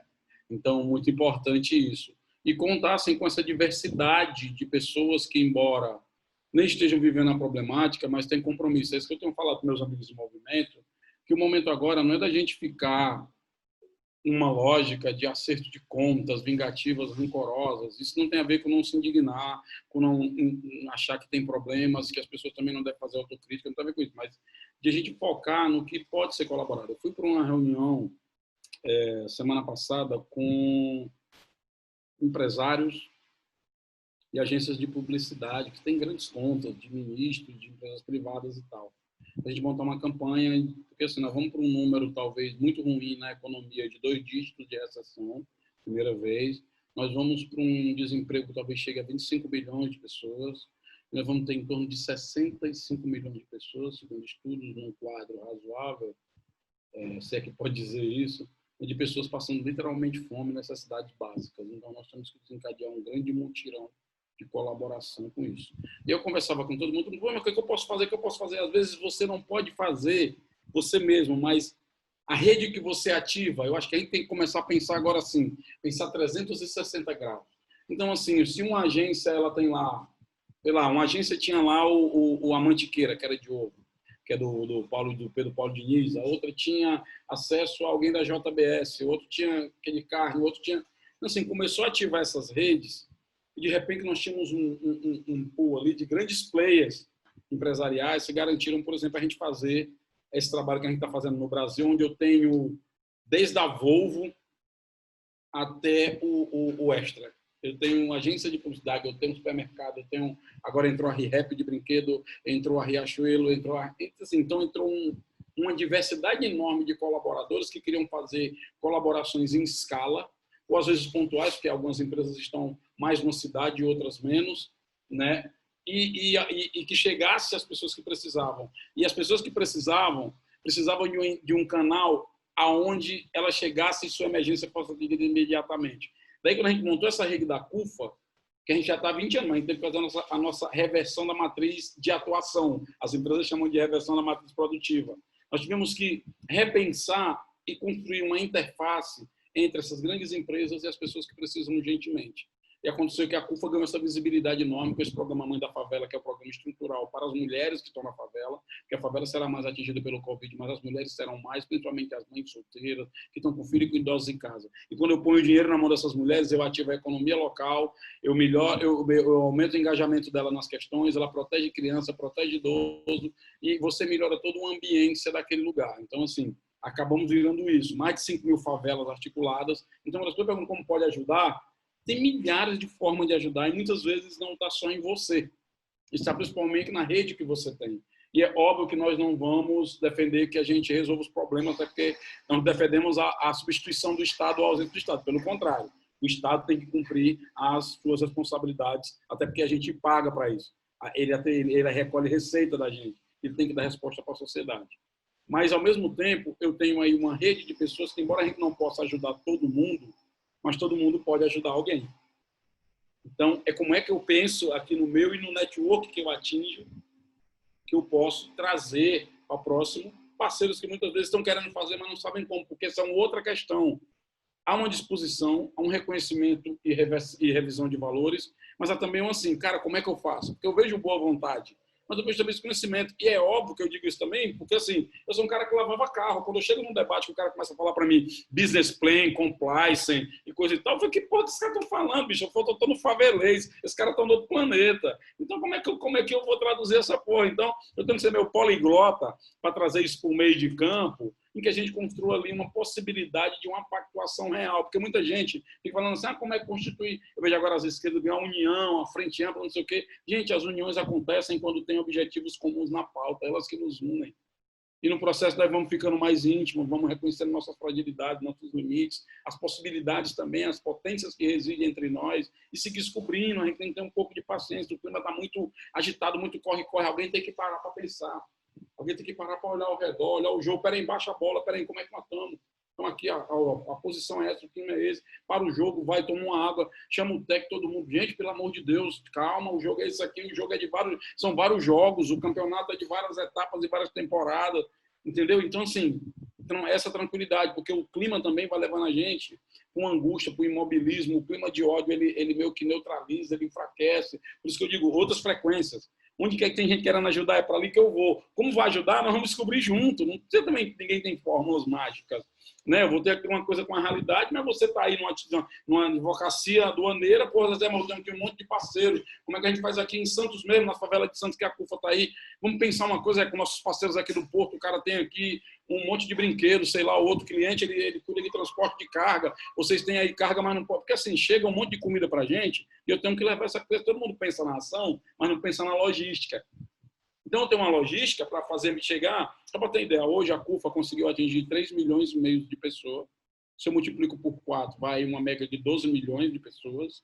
Já mobilizamos mais de 100 milhões de reais.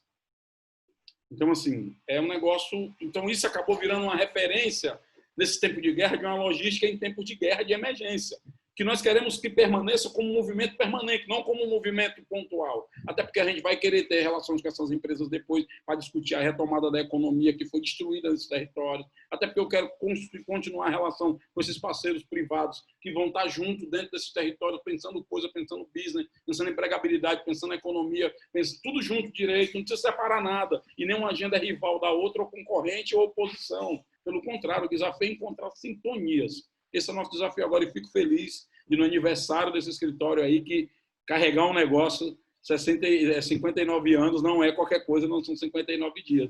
Parabéns, o maior orgulho de estar junto de vocês. E sempre que precisar, já sabe onde me encontrar e vamos fazer junto. Minha avó dizia o seguinte, não adianta vexame, é no balançar da carroça que os cocos se ajeitam. Então, deixa os cocos aí tudo junto na carroça, e aí balançando a carroça, eles vão se ajeitando até chegar no destino final. Então, vamos estar junto nesse negócio.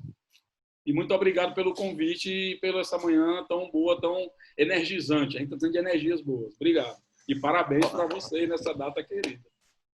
Olha, Preto, eu estou aqui, fiquei emocionado com a tua fala, com a fala da Raquel. Vi o Lucas também ali emocionado. Assim, eu acho que a gente conseguiu atingir nosso objetivo, né, que é trazer esse tema, que é dar amplitude para esse tema.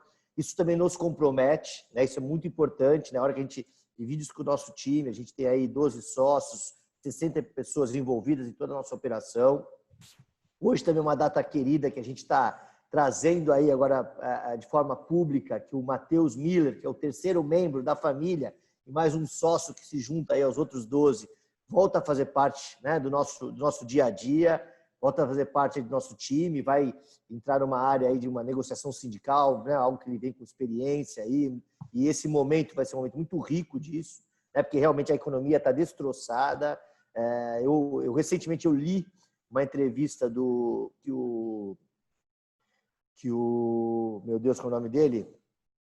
Do Caldeirão do Huck, que ele fez com uma economista prêmio Nobel, falando de uma permanente renda mínima que traz vai trazer uma dignidade mínima, porque ninguém fica parado vivendo de Bolsa Família, ninguém nem quer isso.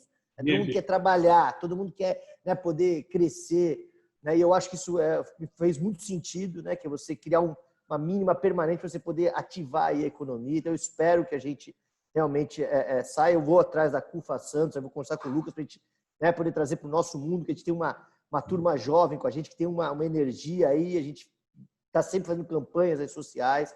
Então, olha, foi espetacular ter você aqui, impressionante. Agradecer a Amanda, que conseguiu te buscar e te puxar. A gente estava, né, tentando, não estava conseguindo. Né? Parabéns aí, Amanda, ao Eric, que sempre faz esse nosso staff. Parabéns a todos que participaram. Eu acho que foi assim, foi revelador, foi emocionante. Poder ter a Raquel representando a diretoria da OAB também para a gente é algo assim muito relevante. A gente sabe que 59, esses 59 são de altos e baixos, de ondas boas e de ondas baixas, né? E a gente está firme aí. Eu acho que você conseguir perenizar um nome, isso tem que ser autossustentável, né? As pessoas que estão lá têm que querer estar lá, e eu acho que esse é a nossa mensagem. Não sei se o Lucas quer falar alguma coisa aí, Lucas, se eu posso fazer realmente agradecer e terminar. Só agradecer, né, Thiago, muito aí. É uma forma, assim, nós somos racistas, somos sexistas, somos machistas, homens, mulheres, brancos, negros, e ter essa consciência e ver essa clareza e essa sintonia da Raquel, do Preto, só confirma que a gente tem que ter essa autoconsciência para poder seguir em frente e melhorar e conseguir juntos aí fazer essa carroça de coco chegar em algum lugar mesmo, Preto. Então é isso aí, gente. Obrigado, Preto. Obrigado, Raquel. Obrigado, Lucas, a Amanda, todo mundo aí. Valeu. Viu?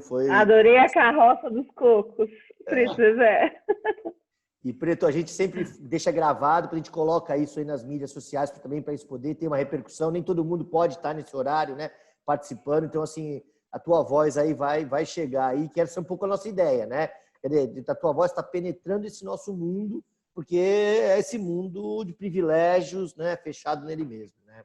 Mas a gente está aí rompendo essa barreira aí, tá bom? Então, gente, obrigado aí, né? Obrigado aí pela participação, valeu mesmo, foi demais. Valeu, Preto Zé. Parabéns aí, viu, cara? Parabéns aí. Obrigado. É emocionante te ouvir, cara. É emocionante te ouvir. Né? Foi ótimo. E eu acho que, né, eu não sei o quanto a CUFA tem que também estar no meio político, né? Vocês precisam também, né, ter esse espaço, né, cara? Senão... O Lucas falou uma coisa que eu ia até comentar, depois esqueci. Lucas, você falou, com as suas próprias palavras, uma frase super famosa do Albert Einstein. Loucura é querer chegar a resultados diferentes fazendo exatamente as mesmas coisas. É uma frase do Albert Einstein. A gente tem que reinventar tudo, né, Preto Zezé? Não vamos a lugar nenhum desse jeito. O tempo todo. Beijão. Tamo junto, rapaziada. Vai com Deus aí. Deus te proteja. Obrigado, cara. Até mais aí, gente. Valeu.